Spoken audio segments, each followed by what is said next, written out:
Let's get a quick take on the head of the National Transportation Security Administration announcing his support of DIA's proposal to relocate the airport's security checkpoints.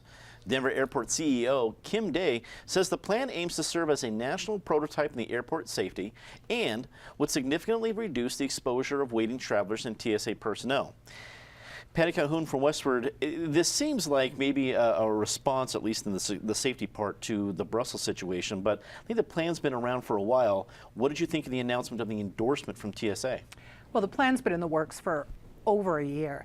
The TSA endorsement is convenient. I wish they would pay as much attention to planning for heavy traffic periods like over Christmas, where you had 2-hour waits at TSA's lines and they blamed the airlines for not telling them there would be more flights. Then they said, oops, we made a mistake.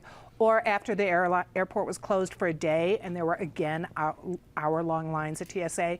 TSA should be able to figure that out too.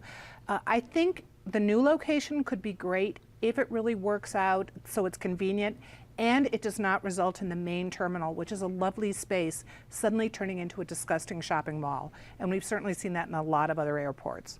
That would be sad to see. David Cope of the Independence Institute and DU Law School, what do you think would be the safest scenario for travelers, since that seems to be at least top of mind right now for folks traveling? Sure, and I'm glad they're working on this, and I'll be curious to see exactly how they do it. They're talking about, I think there's a FEMA camp underneath the airport that's now near on the Westin Hotel, and they might move some operations down there.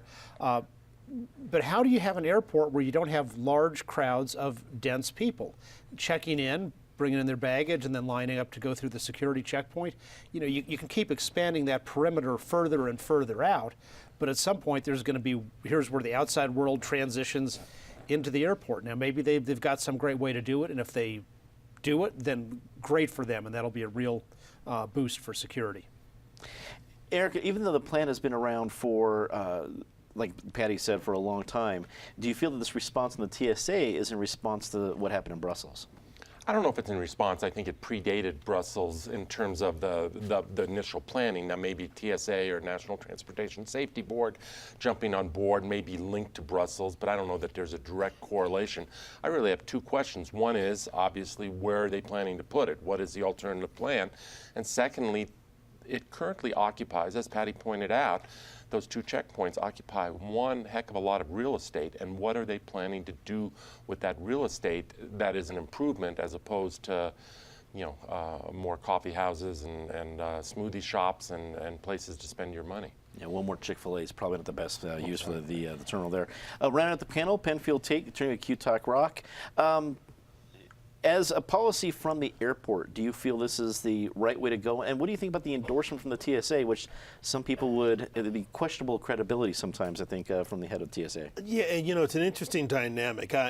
I'm glad that TSA is at least willing to entertain other ways of providing security services, because many would question whether the current way they do it is either efficient or convenient or effective for travelers. At the end of the day, I think Eric raises the right question: where, when, how are they going to do this?